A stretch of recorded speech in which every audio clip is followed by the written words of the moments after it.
had to talk about this, right? So Vivek, remember Vivek? Remember him? He was that all-star superstar for the Republican primary debates. He's hosting his own podcast, but he had Ann Coulter on, right? And look, I'm all for everybody having a podcast, doing a show. And I'm all for my guests speaking their minds, telling their truths, talking. Hell, I've had libertarians on the show, Greens on the show, Democrats on the show. Haven't had a Republican politician on the show. Someday, GOP. One day, one of you will be brave enough to cross that Rubicon. One day, reach for that star. I've had actors and actresses, directors, radio hosts, other content creators on my show. But, the thing is, while I've had some conversations and debates back and forth with different people, different perspectives and points of view, I get it. I've never had a guest really talk down like how Ann Coulter talked down to Vivek. And this was like, okay, hey, Ann, your racism is kind of showing just a little bit. Your racism is kind of showing there just a little bit. Let's go ahead and talk about it. And look, I'm not saying Vivek should have been, throwing a brick at her or anything like that, but it's just like, oh, wow, you really said that. And that's why I brought on today somebody who I think has some thoughtful perspectives on the future direction of our country, of our conservative movement, and on this question of nationalism and national identity, somebody I've been fascinated by for a long time and have interacted with on social media, but for the first time we're having at least live form conversation in the offline sense of it. It's Ann Coulter. So Ann, thanks for coming on, and I'm looking forward to our conversation today. Me too. Thanks for having me. That was a fantastic opening monologue. I too am a fan of yours. I'm going to make a point of disagreeing with you so that it will be fun. You are so bright and articulate, and I guess I can call you articulate since you're not an American black. Can't say that. Oh, Jesus. I'm off free speech. Come on. All right, Ann. Continue on. Not about them. That's derogatory. And that was a great opening segment. Lots of things to talk about there. Oh, and I agreed with many, many things you said during, in fact, probably more than most other candidates when you were running for president. But I still would not have voted for you because you're an Indian. We'll get back to that. Jesus. Oh, okay. Say it again, Ann, one more time, even if you're probably joking. Let's be generous here, hypothetically. Even if this was a joke, there was a better way, so much of a better way, but she went all out. And Vivek, this is on your own show. Be like, okay. Probably more than most other candidates when you were running for president, but I still would not have voted for you because you're an Indian. We'll get back to that. Notori Lee says, our notorious Notori Lee, who holds nothing back, because I see how she rolls on X as she should with the fire. These words, biatch, when Ann Trash Ass said that he loves everything about him, but he's Indian. Child. Listen, I actually had to rewind this video a few times. Like, come on, I'm being joked with. I had to message one of my friends, right? And be like, hey, man, can you help me do some research here? Can you just help me confirm this is real? And it is. It really is. Now, there's so many better ways to handle yourself. All right? So I want to pull up this article here from the New York Post. Conservative author and commentator Ann Coulter recently told former Republican presidential candidate Vivek Ramaswamy that she would not back him for the GOP nomination because you're an Indian. Those are her words, not mine, YouTube. Wait, YouTube. Too late. Coulter is 62. Oh, wow, she's 62. Made a shocking remark on a podcast released Wednesday on which the two spoke about nationalism and the basis of American identity. Look, America's one big old pot. Everybody's in there. We're all in here together, whether we like it or not. And hey, we're getting screwed over by both parties. And they've convinced us to hate each other. Oh my goodness, we're living in a screwed up world. How did this happen? I agree with many. Hold on. This is her words, YouTube, not mine. I agree with many things you said. In fact, probably more than most other candidates when you were running for president. But I still went out and voted for you because you're an Indian. Coulter then doubled down by saying she would only vote for president candidates who are WASPs, white Anglo-Saxon Protestants. Oh God! just went all out there, you know. But here's the I welcome just the transparency. Okay, fine. There's a core national identity that is the identity of the WASP. And it doesn't mean we can't take anyone else in, Sri Lankan or Japanese or an Indian. But the core around which the nation's value are formed is the WASP. The WASP. The WASP. By the way, Ann Coulter, you know the most dangerous wasp on the planet is the giant Japanese killer hornet? You know?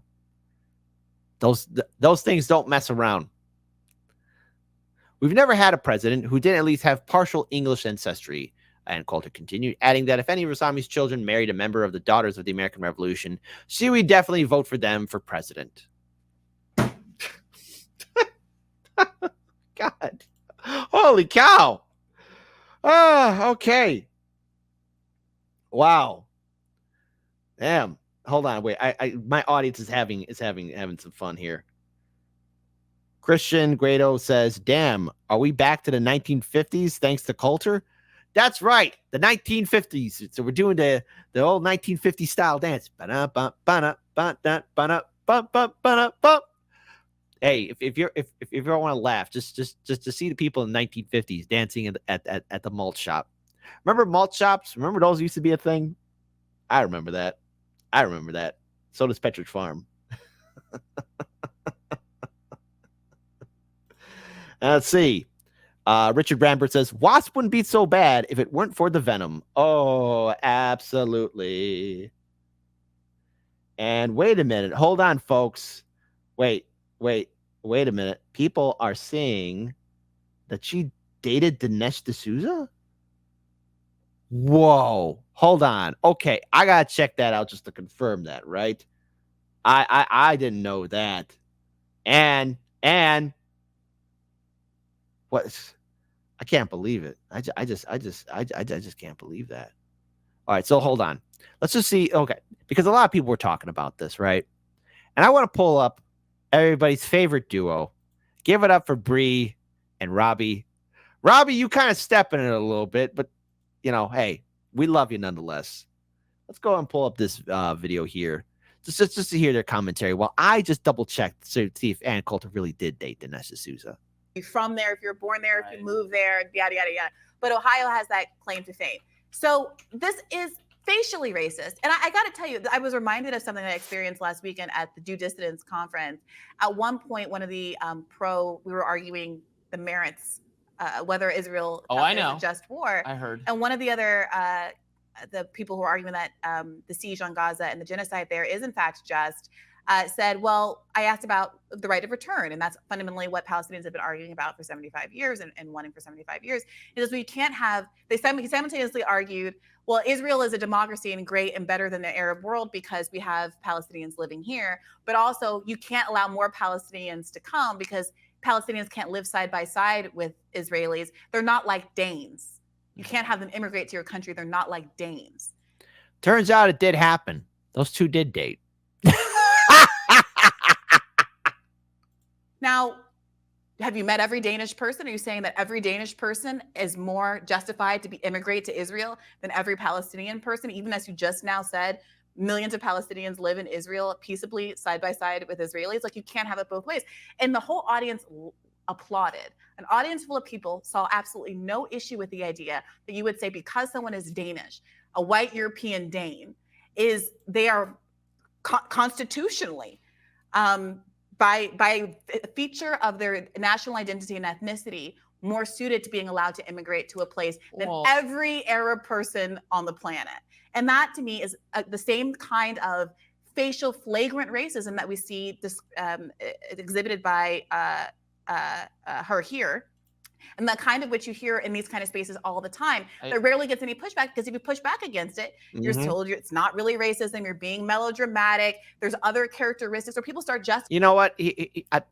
I'm agreeing with Brianna Joy Gray here, because look, but here's the thing too. You know what?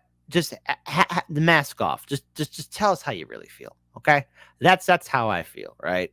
And Coulter just straight up saying that Vivek on a show, like, I know most podcasters and content creators and independent journalists would not have let that flown so well, but okay, they had a conversation, and hey, who am I to dictate how one person should run their show? But Jesus Christ, and I mean, if you supposedly believe in white Anglo-Saxon Protestant views, you dated Dinesh D'Souza. You all right there? Justifying why they do think Arabs are actually worse than other kinds of people. Well, and they don't see that as racist. They think it's factual. Worse than other kind of people is pretty broad, but it could be the case, and probably is. I mean, there are statistical differences in terms of various members of Democrat. I mean, it might very well be the case that Danish people on average are less, have lower crime or higher education or higher, because of let me talk, not because. Gotta love that passive. Let me talk. Say it again. Or higher education or higher, because of let me talk.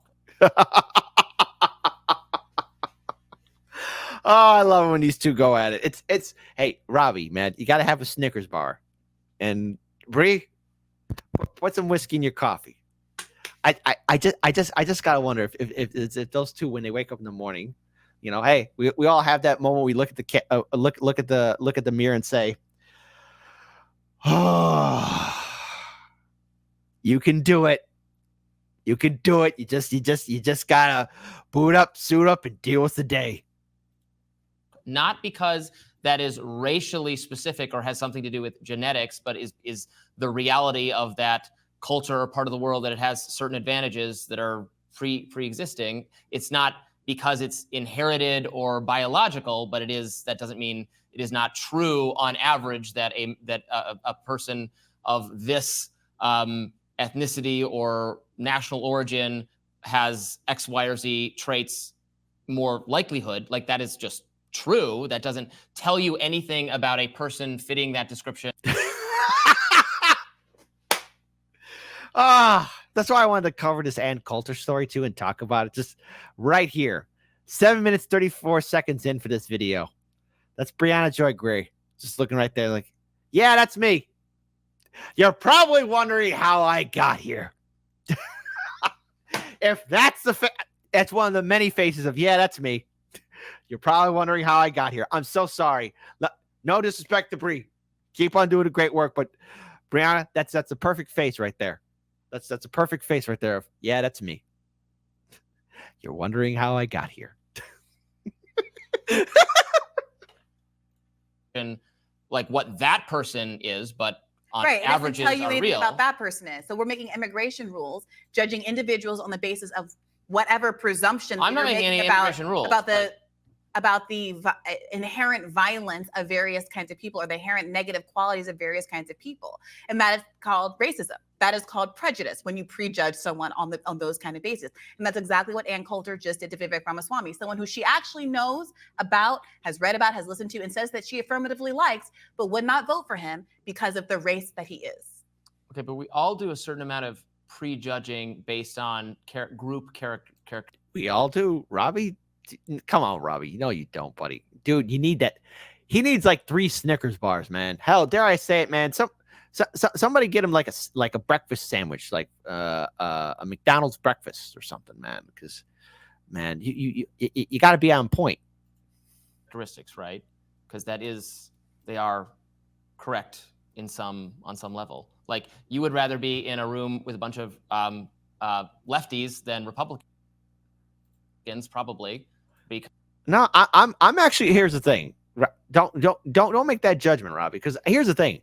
I could talk to people. Okay, I can actually have conversations with people. Now, there's going to be some things where it's just like, okay, maybe I'm not going to bring up this conversation, or use it. Maybe somebody wants to debate with me and be like, hey, look, I'm not prepared for a debate. I can give you my perspective, but I'm not going to have like an hour-long conversation. Because when I go to parties or events, I'm just there to relax. Yes, have a nice conversation here or there, but have an hour-long, 2-hour-long debate, no, that's not me. That's not, I ain't built for that, because eventually I get bored, right? Because I want to talk about different things.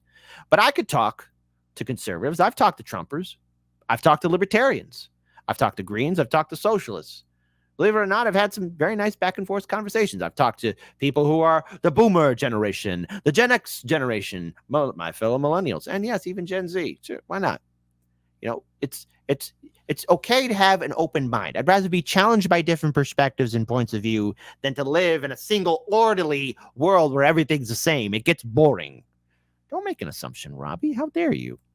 Because there are certain characteristics of those If people. I know them and their personality and their politics actually are that Okay, they but are if you don't know left. them and you just have to guess. No, I don't say a room full of white people and say I'd rather not be around them. I didn't say of, white people. Right, I said, but I did, because that's the issue here. Whether you're basing it on something you know about someone, like their politics, or whether you're basing it on their skin color. And Coulter said, "I know your politics. I like your politics, right, and she was I'm wrong, judging you but that on your doesn't mean skin that color." groups don't have characteristics to some Okay. extent. So, you know, this is the kind of defense that gets made in these spaces, and that's why Republicans have such a hard time getting people who are non-white to vote for them, because to be in this space, to be like the kind of people of color that get invited to these kinds of conferences, you have to be willing to sit there while people say things exactly like what Ann Coulter said to him and shrug and say, well, I respect it because it's such a bold thing to do. Ann Coulter actually is not very welcome in conservative media. Well, this is what you said about Nick Fuentes too. So well, it's character after character. None of these people are representative, but they all happen to be there. And I'm telling you, I was just at a conference